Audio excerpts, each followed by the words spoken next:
Welcome to the Outdoor Biz Podcast Adventure Travel Series, where we embark on thrilling journeys and share captivating stories exploring the world of adventure travel. Join me as I share the stories of guides, outfitters, and destinations that will ignite your wanderlust and inspire your next great adventure.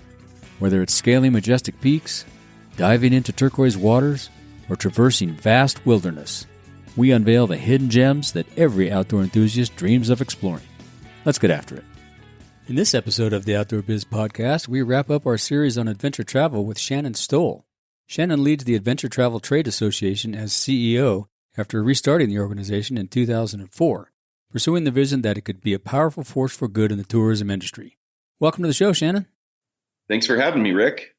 Great to talk to you again. I was just looking up on my previous episodes. You were on episode 34 back in September of 2019.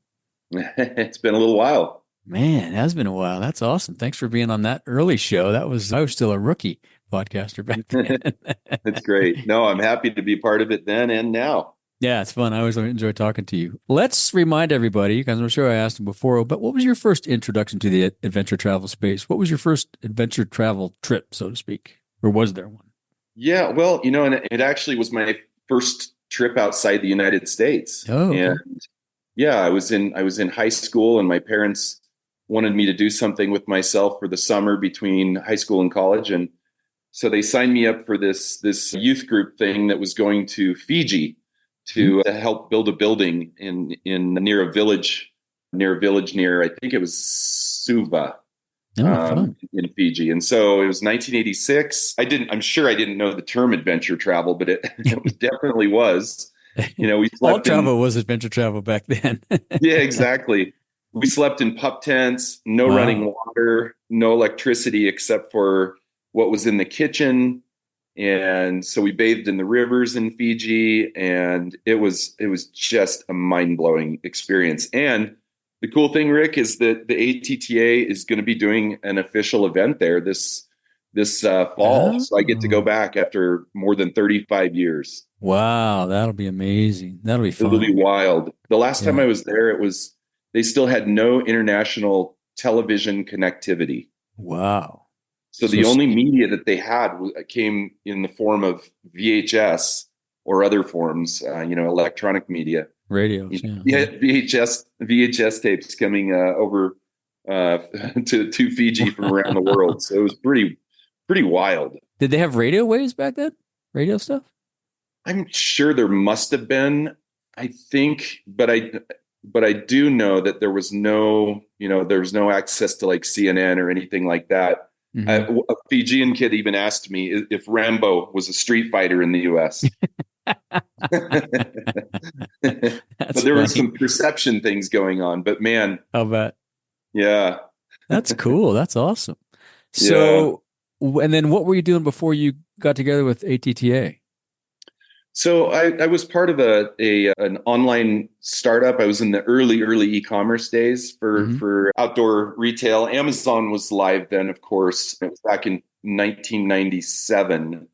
And we started alltrek.com, and I was there. Yeah, I remember that. Yeah, I was there for 6 years, and then I left to do this actually.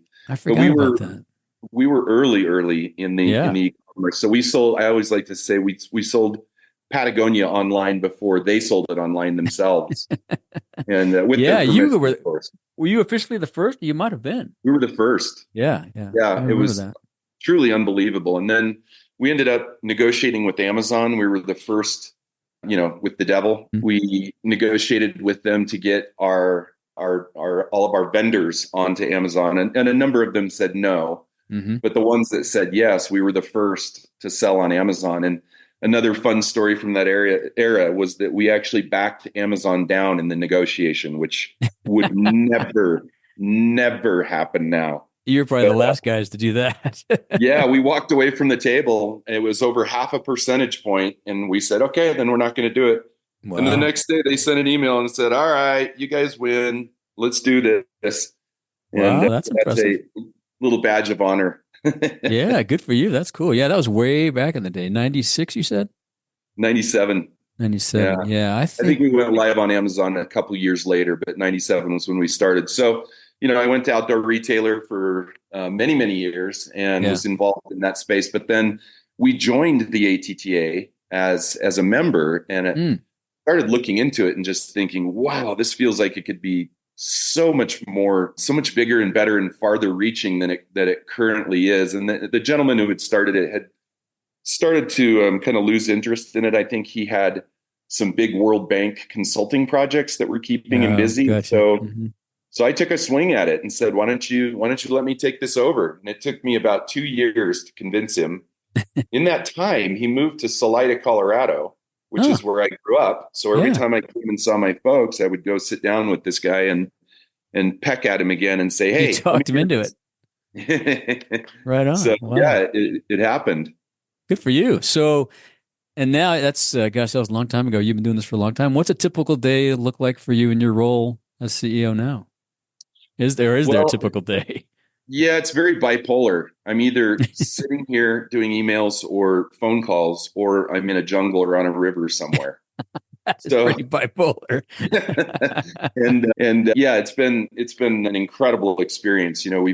I've been doing this now for 20 years. We hit 20 years this month, actually. This is our 20-year anniversary month. And yeah, a lot of our time is definitely spent negotiating, sharing ideas, connecting people to each other, because there's thousands and thousands of people in our network that are active. So it's very busy. But then, of course, we need to go experience the trips. We need to experience the destinations. We put on a bunch of events, which I can explain more later. So we go to those, and if we can pull it off, I'll go on a pre event adventure. So like I did that in Japan.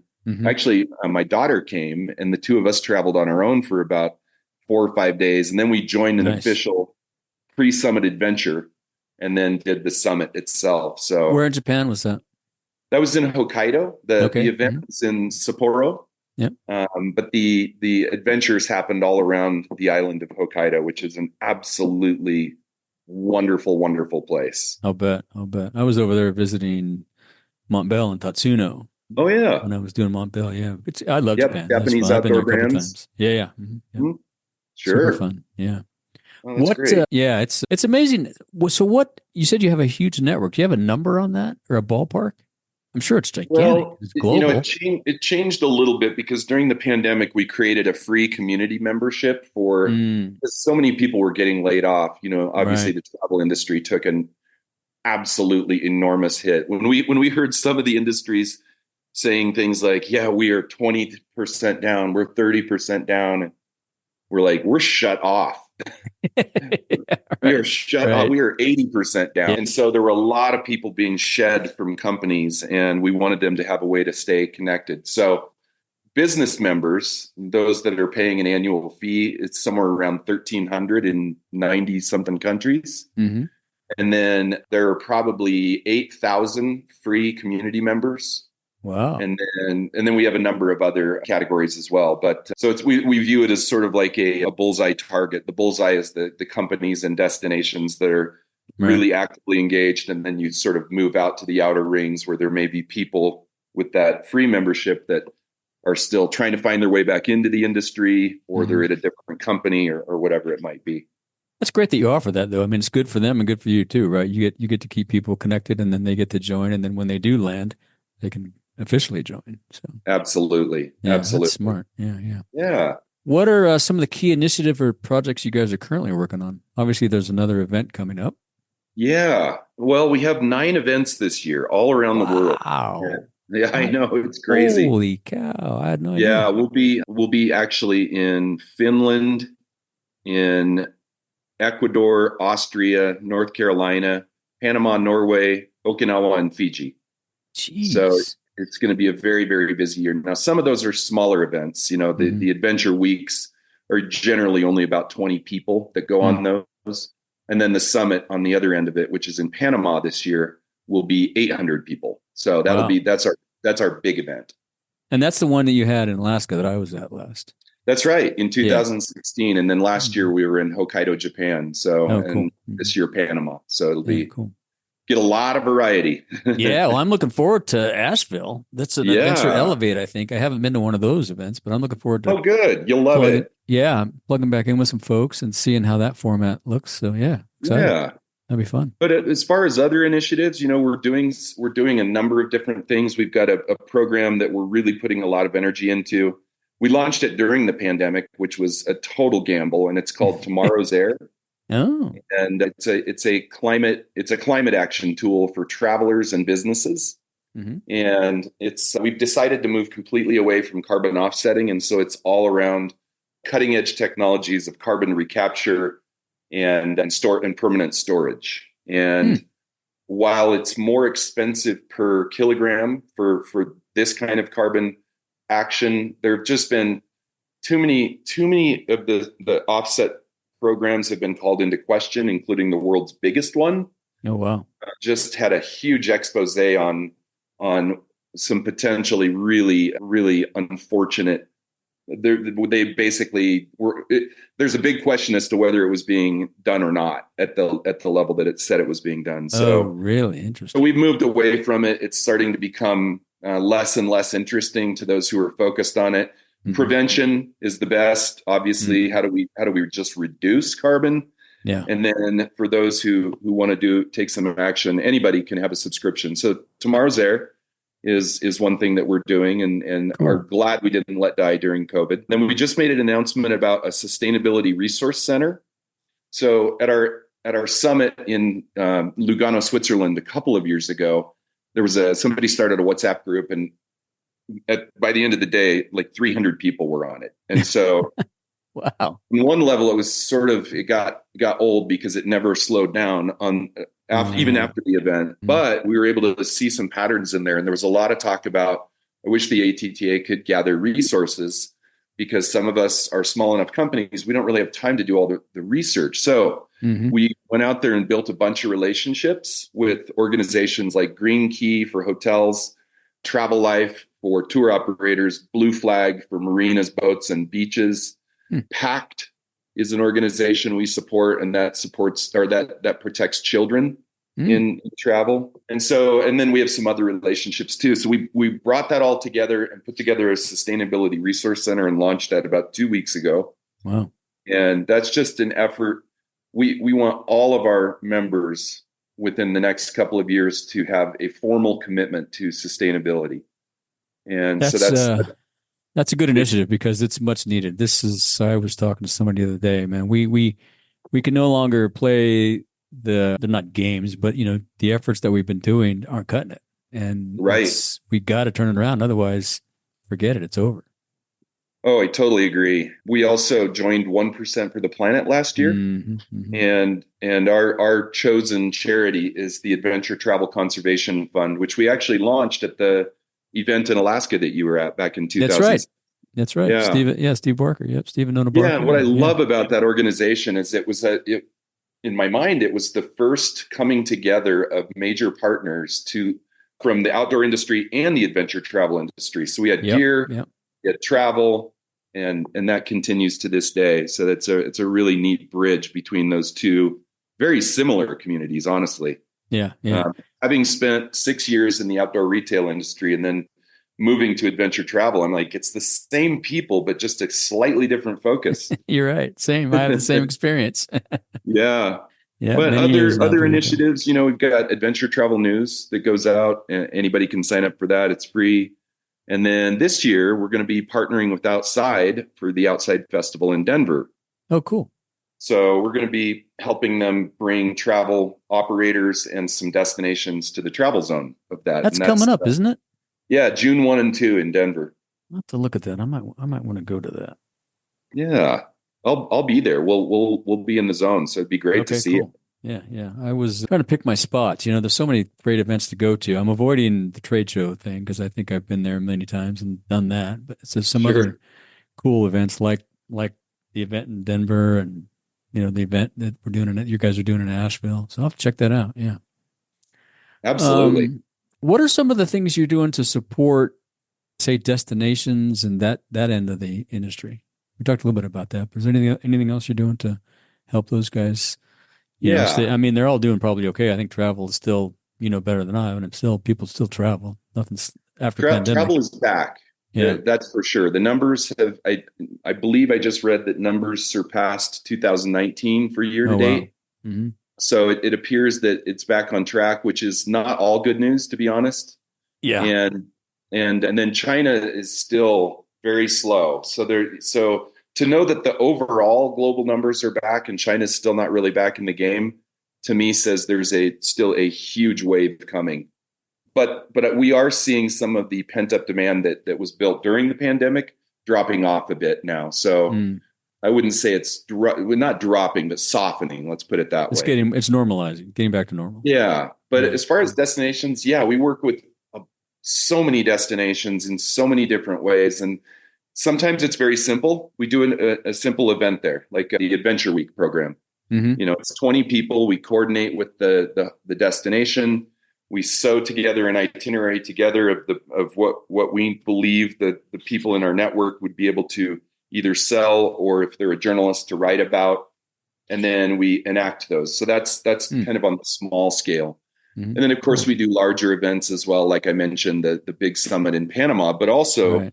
we have the capacity, and this really saved us during COVID. We have the capacity to do very high level consulting for destinations. So, for example, with the country of Jordan, we did a 2-year project where we did a training program for guides, and then we identified the best guides, the most proficient guides out of that group, trained them to be trainers, so a train the trainer program. And then we worked with numerous government agencies within Jordan to create standards and a certification program.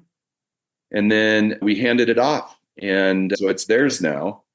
And it was a very, very involved project. Took a couple of years. I'll bet. It was Yeah. a lot of pushing water uphill. I can imagine.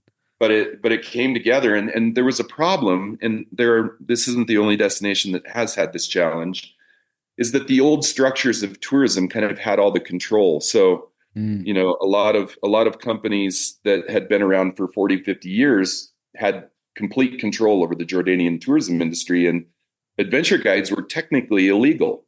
Wow. And they were called Facebook guides, because that's how they would find. Yeah, That's how they got connected.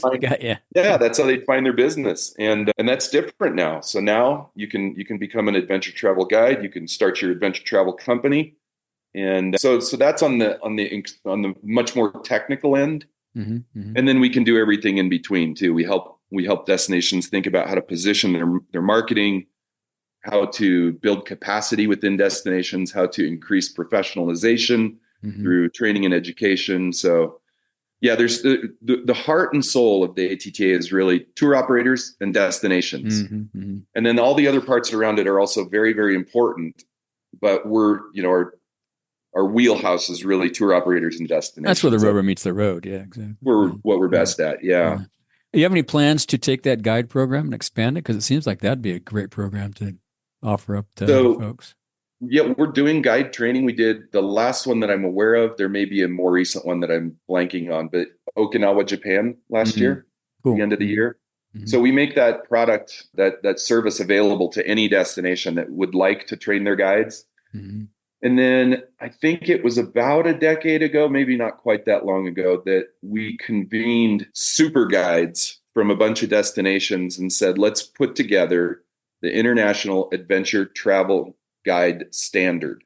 Something that can be a baseline that anybody, whether you're taking people on ice tours in Greenland or snorkeling in Fiji, let's create, what does it mean to be a good guide? And so you hit subjects like sustainability, safety, risk management, group management, interpretation. And interpretation is when you get it, everybody that's traveled knows this. Sometimes you get a guide and you'll say, so what is that bird? I have no idea. What is that mountain? I don't know the name of it. Right. But a really good guide is going to be able to interpret and say, well, let me tell you about the history of this region and why this mountain range looks like this and why this unique wildlife lives here and how the local, tribes interact, some of the challenges with wildlife and locals. Yeah. Yeah. So, it's broader than just guiding. It's what the mountain guides did a while back too.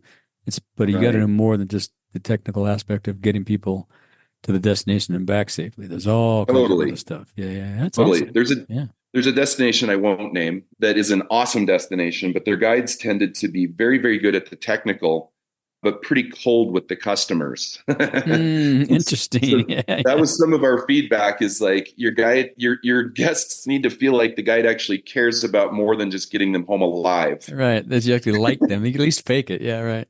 Right. Wow. Interesting.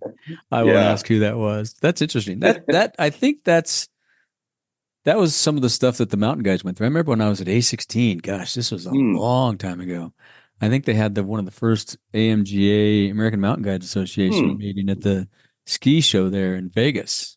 And Okay. that's when some of that stuff was starting to take place. Yeah, yeah. Yeah. Yeah, that's Yeah. good. Yeah, cool. Absolutely. Just shows you how old I am. Not far What? behind you. Yeah, yeah, right. It's experience, right? We're very experienced. That's right. What are some of the, let's see, I asked you about the challenges, didn't I? I did. Well, we No, I talked about didn't. a little bit. Let me ask you that. Yeah. What are some of Yeah. the biggest So, challenges facing adventure travel today? well, I kind of hinted at it a minute ago. Over tourism is absolutely coming back at a full scream. And one of the problems the travel industry has had for a long time, and it's like like a bulldog trying to shake off a bulldog to get people to think differently about this. Hmm. But many governments still gauge success by the number of arrivals. Yeah. And imagine gauging, like you own a retail store. Imagine gauging success as the number of people that walk into the store. Right. It's not a measure of Yeah, success. exactly. Right. Yeah. And there are a lot of tourists who are not good for destinations. There's this incredible report that was put out I think it was pre-pandemic, called The Invisible Burden. And it's very technical. If you're not in tourism, it might be, not that enjoyable of a read, but Mm-hmm. basically it shows how destinations like Barcelona and Venice, who are sort of poster children for over tourism, how it insidiously sneaks in to the point where suddenly the tourists are in many cases outnumbering the locals. They're using the sewer systems, the waste, the Yeah. garbage that's Mm-hmm. produced, the Yeah. electricity, and in many cases they're staying in cut rate budget hotels.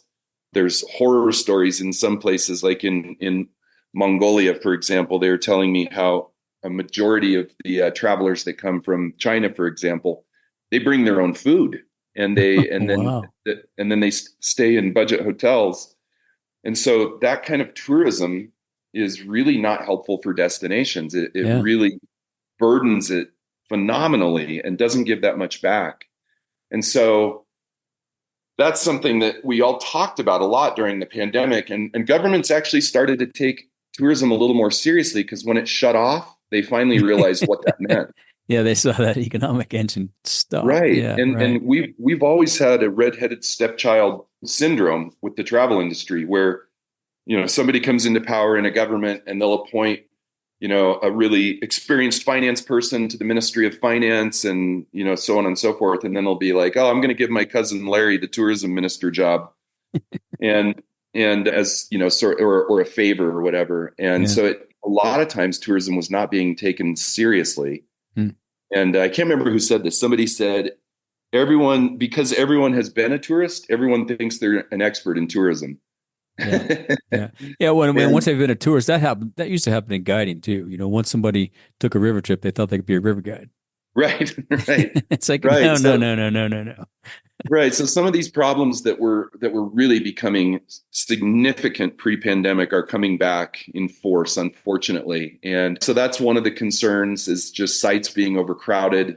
Obviously, other challenges include conflict. Destinations like Jordan and Egypt, even though they're not involved in the Israel-Hamas war, Mm-hmm. Yeah. the tourism has pretty much shut off to those regions, because people look at it and go, yeah, that's a little too close. Yeah. Right. And actually, I can tell you more about it later, but we just went to Jordan for that exact reason, to try to Yeah. I'm going to ask that question later about what it's like to go on a trip in a war zone. That's interesting. Yeah. And then sustainability.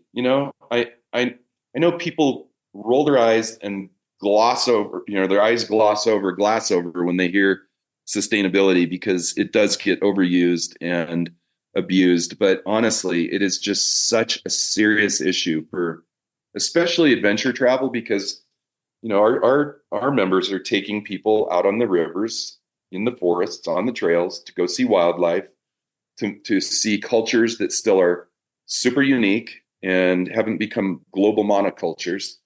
And those are always under threat. So one of the things that one of the number one subjects at all of our events is exactly around sustainability. Like how do we not kill the goose that's laying the golden eggs? How do we preserve as best possible and not pollute these places and these cultures?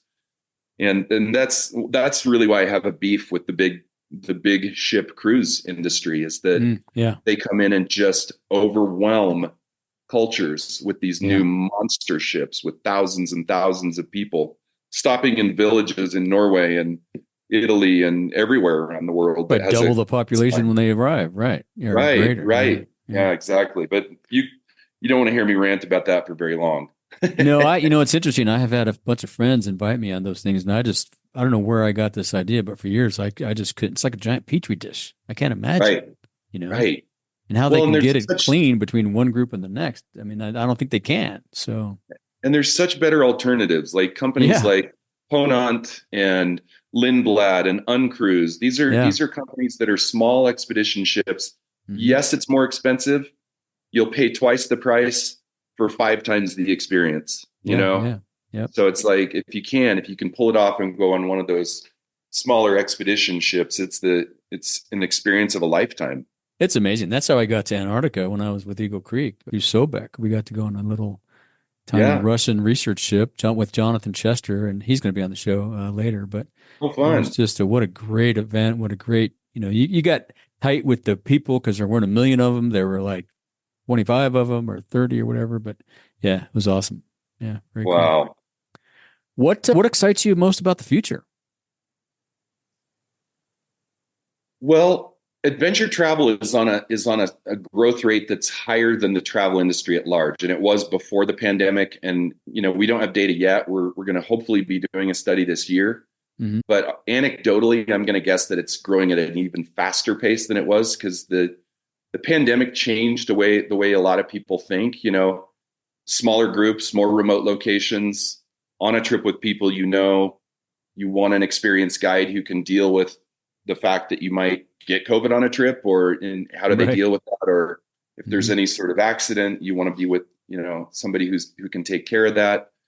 And so the exciting thing is the growth, but not just for growth's sake, because growth for growth's sake adds to that whole over tourism problem. What we're hoping is happening is that adventure travel is displacing some of the less healthy forms of tourism, that people decide, I'm going to go. I'm actually going to book a trip with this company in Bhutan instead of, one more trip to Hawaii to play golf. And no diss on Hawaii, but it is definitely a destination that has a lot of mass tourism there. Yeah. And so what gets me excited is that what I believe is a much healthier form of tourism is on a sprint for growth. And just innovation, a lot of it's full of little entrepreneurs. It's passion driven. Oh, cool. Kind of like the outdoor industry. Very rarely does somebody get in the outdoor industry or in the adventure travel industry because they're thinking, I'm going to get so stinking rich.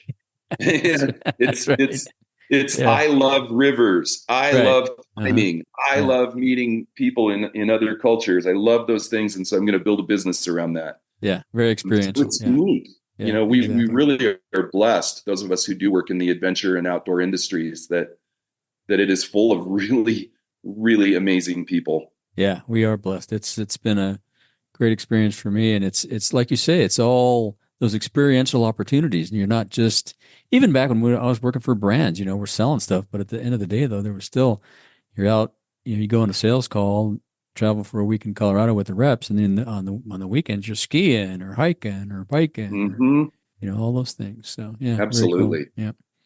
Is there a memorable experience or story you can share with us from your time working at ATTA? Man, something that stands. There's so many, I'm sure.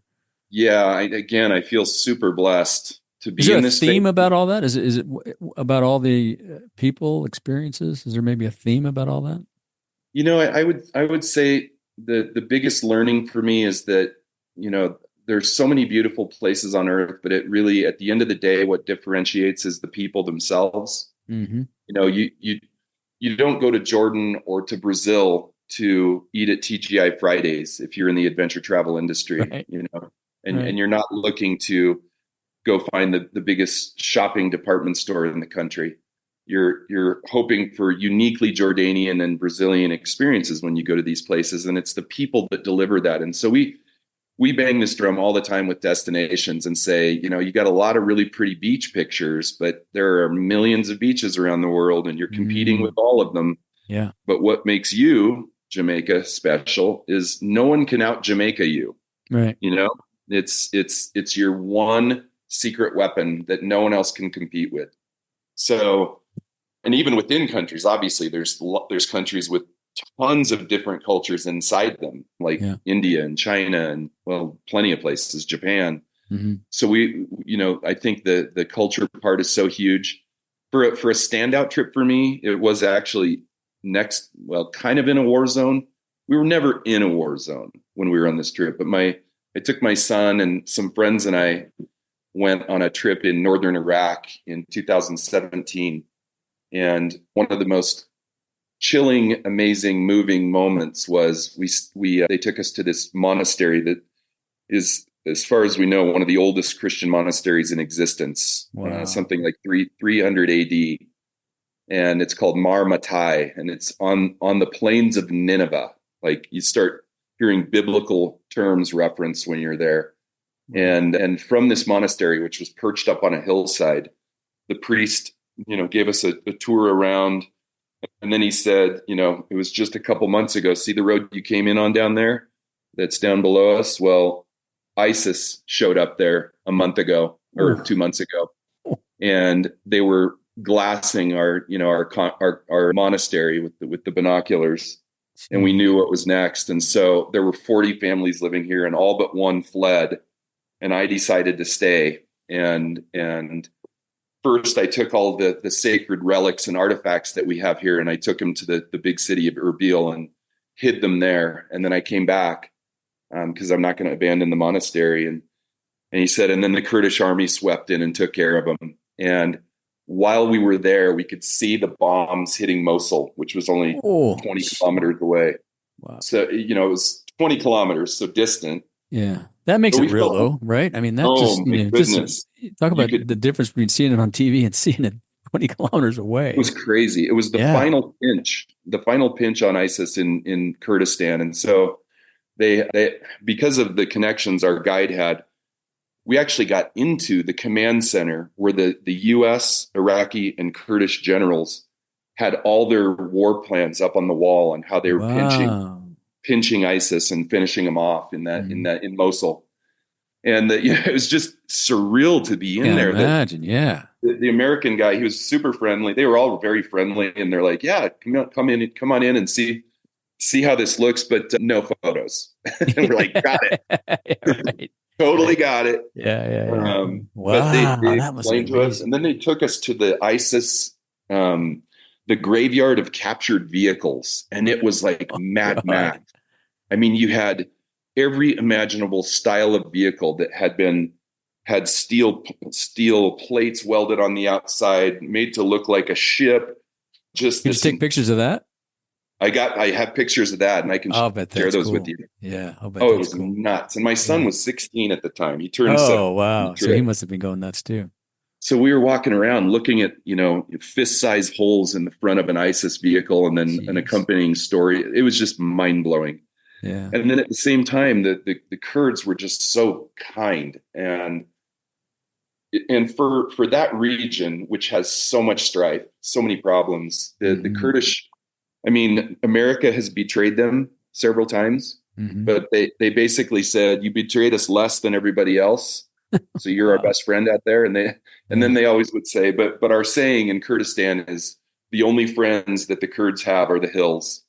And but they were super, super kind to us. So that trip was Oh, it was something else. It was such a yo-yo. We would go from having tea with these amazing, wonderful local people to Saddam's torture prison and driving through Halabja where he gassed, all those like 5,000 villagers. And that's when the world went nuts on Saddam. But yeah, it was really, really a special trip. And it ended up being the feature travel story in a Sunday edition of the New York Times. One of the guys on our trip did the writing and another did the photography. So, but then on the other end of the scale, non-war, we were in Panama last year, and the tourism minister he's no longer the minister now, but at the time he was, and he's a very adventurous guy. And he took us, our small group, on a trip up to a community that has the last king of the Americas. And Panama still recognizes this tribal leader as a king.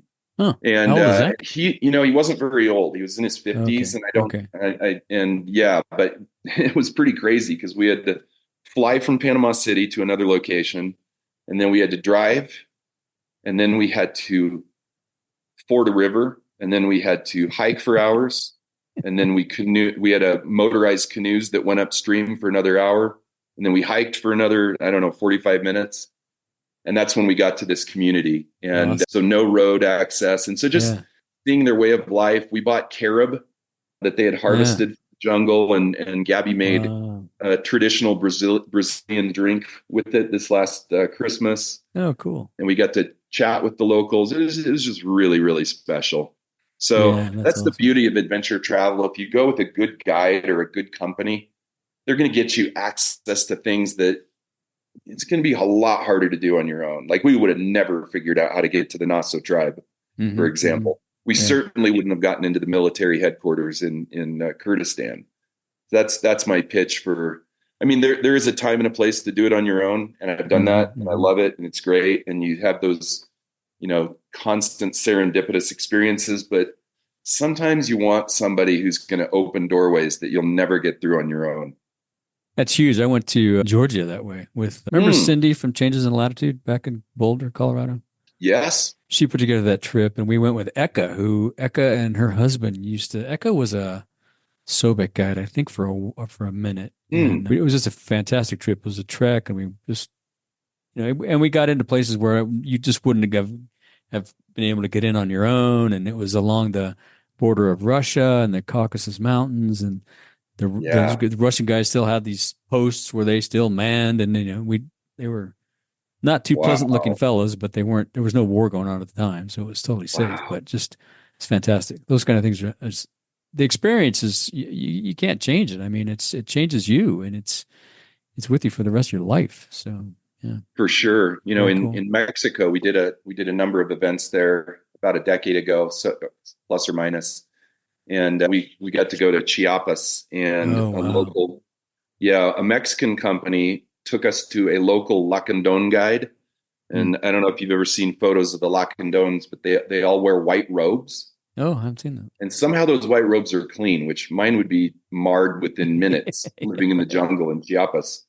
But they rode us across a lake, and we saw, a shaman give a burial ritual or a ritual for the dead.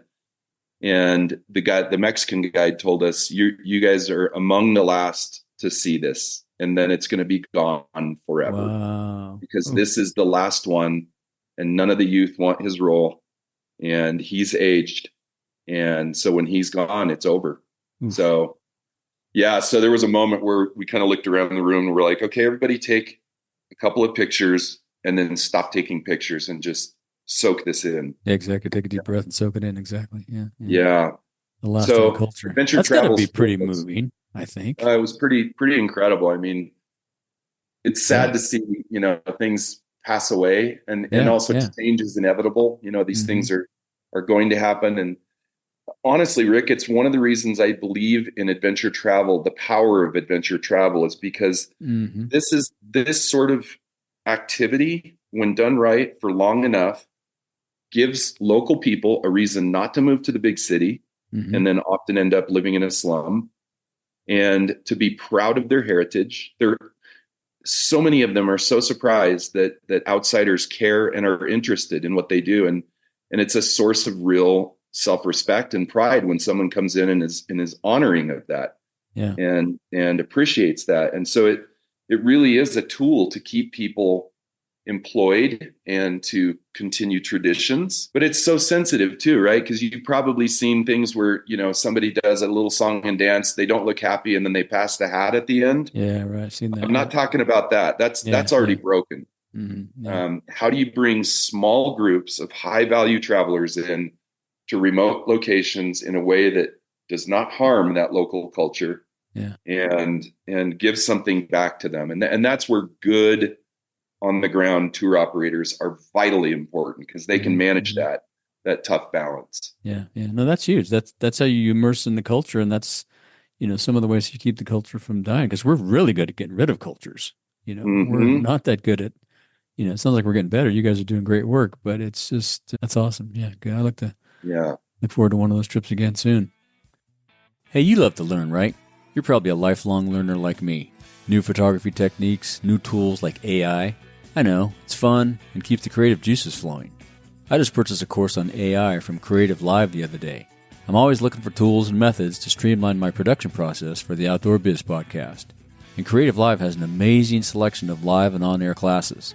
Over 1,500 curated classes in photography and video, money and life, craft and maker, art and design, and music and audio.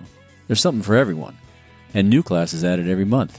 I've watched many of their on-air broadcasts for free and then purchased the class later because it was so good. Go to ricksays.com/creativelive and learn something new today. That's www.ricksays.com/creativelive. And drop me an email and tell me what course you chose. Maybe I'll check it out too. Let's get back to the show. Let's shift gears a little bit. What advice would you give to adventure travelers looking to break into the industry? Maybe they want to make a career out of it. I would say it kind of depends on where the person is in life. So I'll give you two extreme examples. There's a woman who joined our membership as a lawyer, and she's a lawyer. She joined us about a decade, or actually more than a decade ago, and then contacted and said, "Hey, I'm a lawyer, but I love adventure travel, and I want to figure out how to work this into my life." And I don't know what percentage of her business now is within the adventure travel industry, but it's meaningful. And she's our lawyer now as well. Nice. Good. But she also still has her hand in the gaming industry and intellectual property. So there's that end where you have this incredible skill set that you've already built that you don't want to walk away from. You can bring it to adventure travel in many cases. Yep. I have a friend who's a doctor who keeps joking. He's like, "Someday I'm going to be ATTA's official doctor." I'm like, it doesn't have to be a joke. No, yeah, exactly. Yeah. It doesn't have to be someday either. Let's make it happen. Yeah. People, this is a people business, and people need medical assistance. Yep. And then on the other end of the scale, I would, is the person just breaking in, either graduating from college or finding their first career choice wasn't terribly enjoyable, and they want to break in.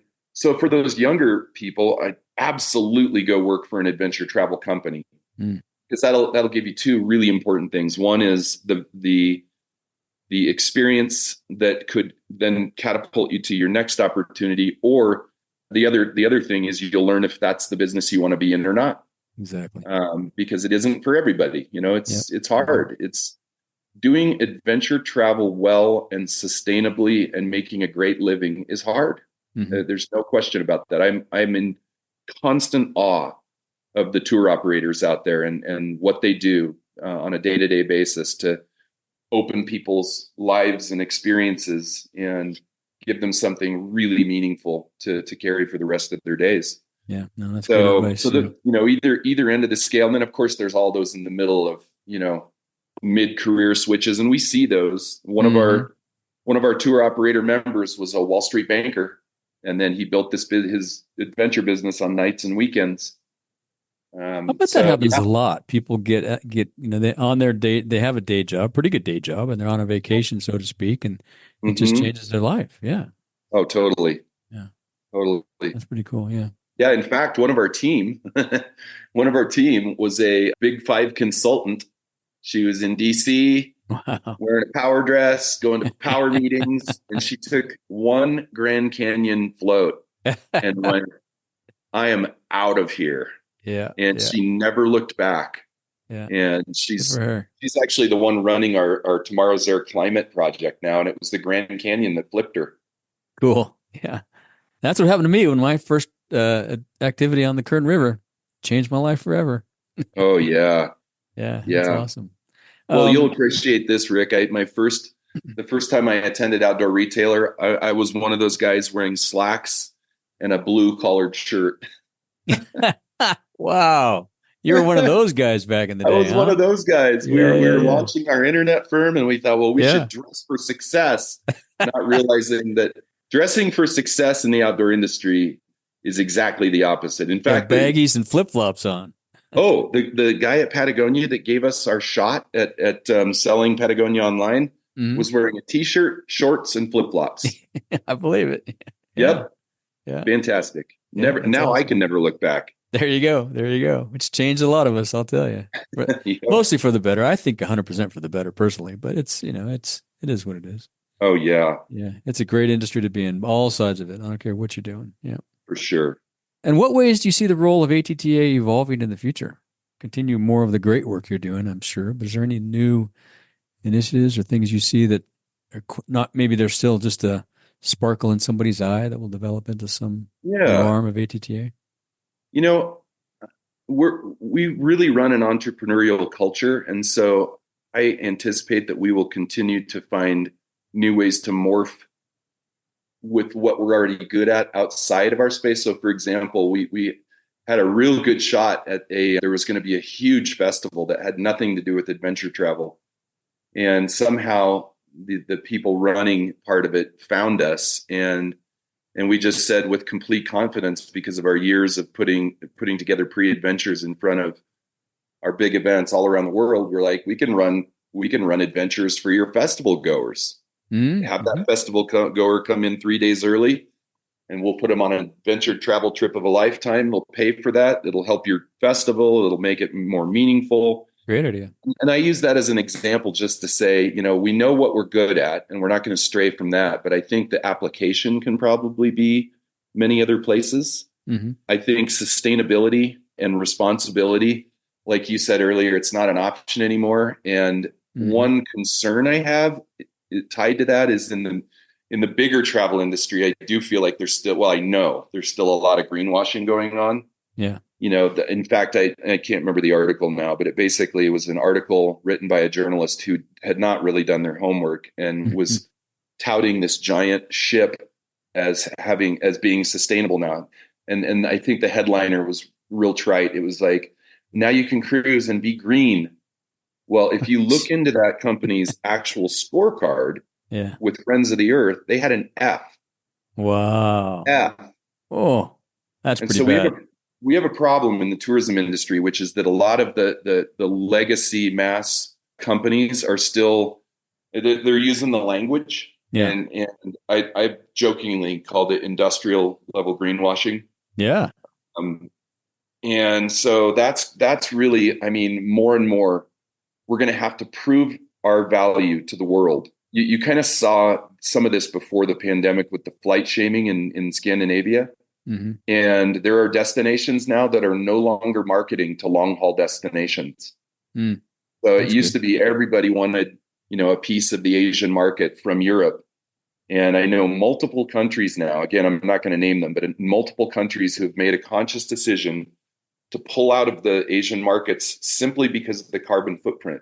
And so our industry is going to change. Things are going to change. And so, how do we evolve with that? We want all of our members at the ATTA to be exemplary in their efforts to be more sustainable and more responsible. We have some plans to be able to get that as close to the finish line as possible, because we feel like if the travel industry at large is going to take, hits for, being exploitative or not taking climate seriously or whatever it might be, we would like to stand out in our sector as the good guys. Yeah. And it's not a good guys versus bad guys. It's more of a good guys versus people who are trying to figure out with massive legacy systems and programs and buildings and, what do they do with all of that? And I understand it's a real challenge, but we don't have a choice at this No, point. I'm with you. We do not have a choice. I'm with you 100% on that. Yeah. It's, And then I think we'll do more interactions and services with travelers themselves. We have 3 things that we're doing right now that at least have some traveler facing work. Most of what we do is trade, business to business. But we have a website, adventure.travel. That's for travelers. Tomorrow's Air allows for travelers to get involved with subscriptions. And then we're doing the Outside Festival with Outside this summer. So we're dipping our toe in the consumer side, the traveler, I hate to say consumer, the traveler side, to better, make those connections as well with our incredible community of adventure travel professionals. That's very cool. Well, it sounds like you guys are not only keeping up with what's going on, but also shifting the narrative and shifting the activity and pushing it in a different direction. That's fantastic. I mean, that's absolutely, that's ultimately what we have to do. I think in all of these industries, is we have to shift the narrative and move it in a different direction because we can't keep doing status quo with this. It's just too hard on the planet, Right. Yeah. One of the biggest adventure travel companies has ditched carbon offsetting completely and has created a climate fund with the money they would have spent. Mm-hmm. And they're going after preventative measures. So they're working with Scotland right now to try to create charging stations. And basically, if you do this, I'll do this. And so the adventure travel company said, if you will put in charging stations, we will convert our fleet to electric. How about that? Mm-hmm. We'll do that through our carbon fund. And so I'm really encouraged to see a lot of the more leading, innovative adventure travel companies doing this. And so it's meaningful changes. It's not performative in any sense. Yeah. So let's go back to the war zone, the thing that you talked about in Mosul. Was there another trip where you traveled in a war zone?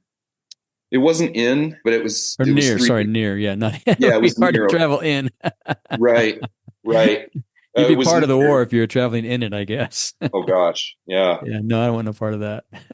No, so we went to Jordan in February.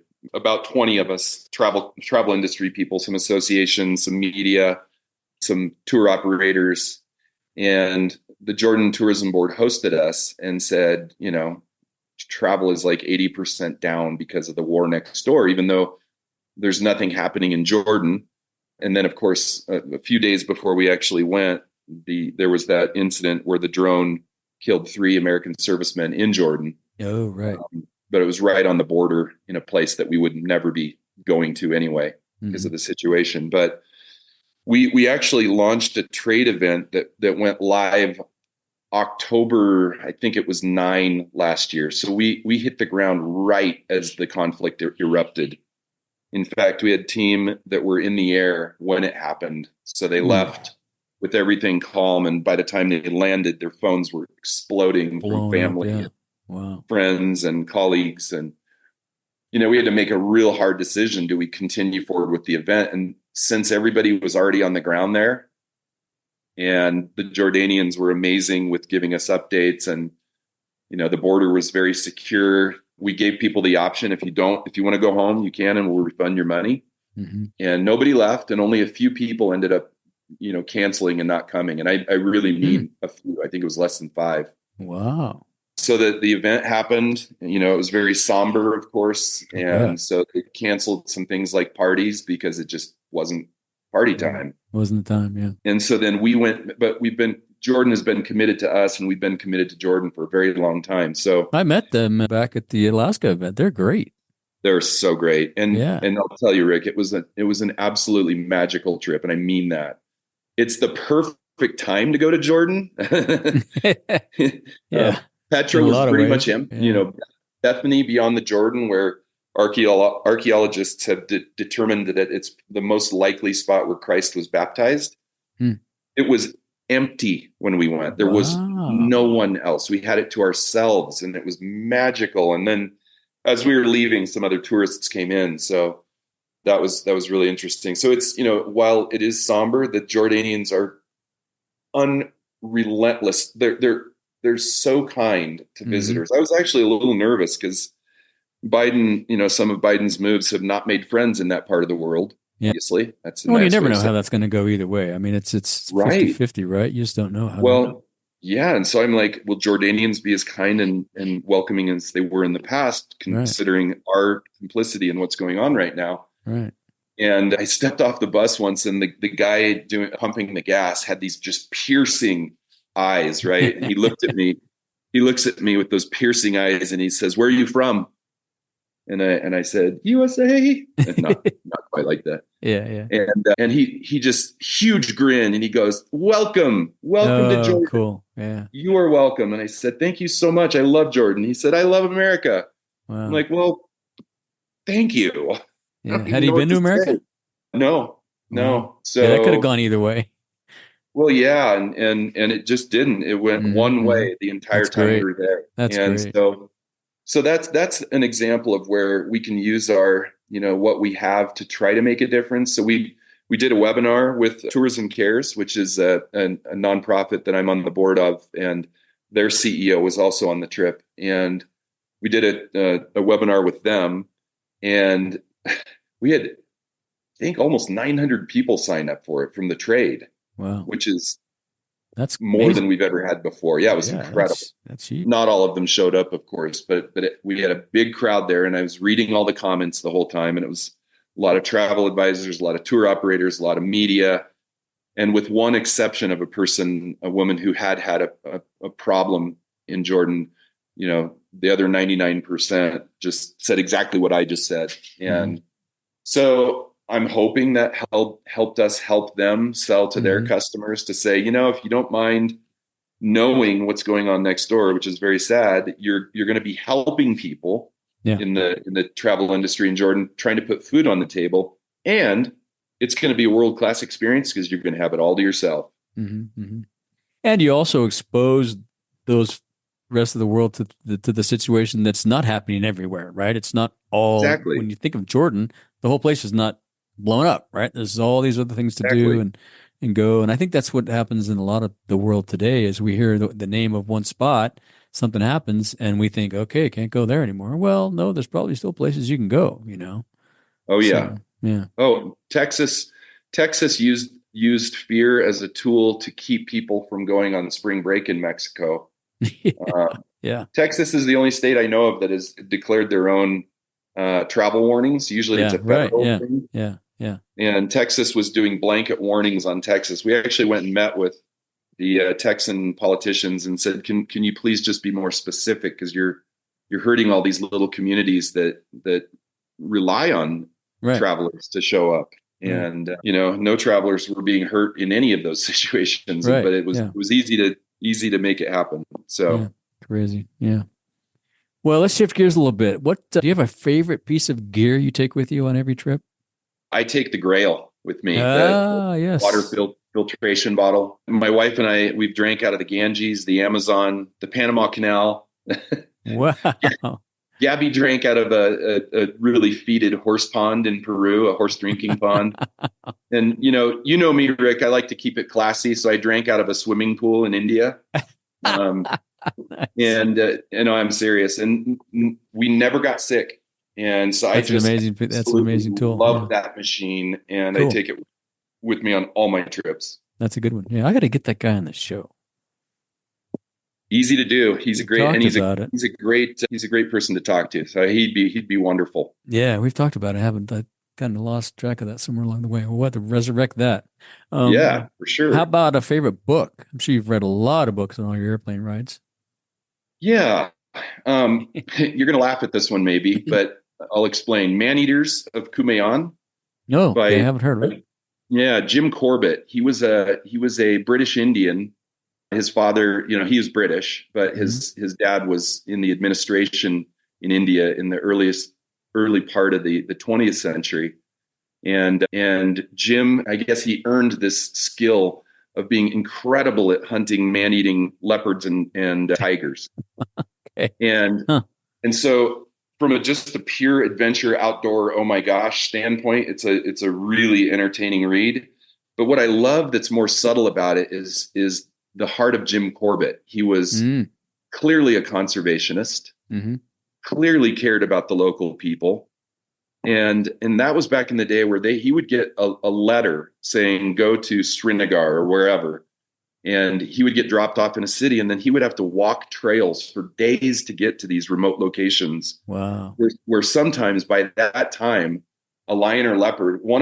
There were several that had racked up hundreds of human kills. Wow. One, I think, was in the 500.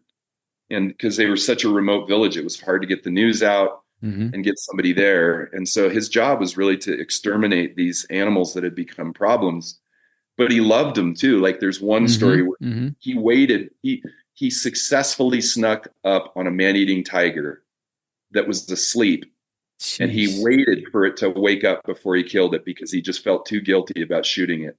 Wow. And so it's just a really interesting read to that era observation, even though despite the fact that he was tasked with, ending animals' lives, specific ones, it's just a remarkable read. Everybody I've given the book to, every time I see it in the used bookstore, I buy it because I know I'm going to give it to somebody. Smart. There you go. Yeah, I'll have to check that out. Yeah, I'll look for that one. And then Silence by Shusaku Endo is incredible. That was made into a movie by, super famous director. Anyway, so I'll link to it in the show notes. Yeah. And then I love anything by C.S. Lewis, to be honest. That's a good one. Every time I read him, I'm like, whoa, I need to think more. Cool. I'll have to check out that Jim Corbett book. That sounds interesting. Did he try to rehab any of those animals?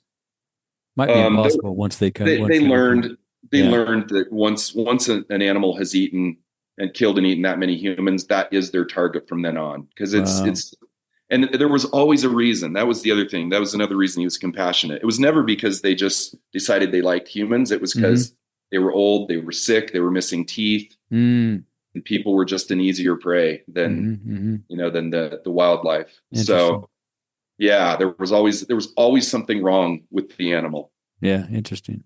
Oh, that's too bad. Yeah. So how can people follow up with you if they'd like to reach out and ask a question or? Yeah, I'm on LinkedIn. Okay. And so that's an easy one. If you go to our website, which is adventuretravel.biz, B-I-Z, you can find me through that as well. So those are probably the two easiest ways. Or if you're hiking in Hecla Junction and on the Arkansas River, we might run into each other. Yeah, somewhere on the trail, right? Yeah. Absolutely. Awesome. Yeah. Well, it's been great catching up with you again. We talk every once in a while, but I always love to hear all the details of what you've been up to, and great work. Keep it up. And I look forward to seeing you in Nashville, if not before. Thanks, Rick. I really appreciate you bringing me on the show, and I'm happy to chat with anybody about anything adventure travel related. So awesome. Thanks so much. We'll send them your way. Thanks, Shannon. Take care, Rick. Thank you for joining us on another episode of the Outdoor Biz Podcast. Be sure to visit our website, theoutdoorbizpodcast.com, where you'll find show notes with links to everything we talked about and more. Subscribe wherever you get your podcasts so you don't miss a single episode. And while you're at it, if you found value in this show, we'd appreciate a rating on iTunes. Or spread the word and tell a friend. That would really help us out too. Be sure to tune in every week. And thanks again for listening to the Outdoor Biz Podcast with Rick Sayes.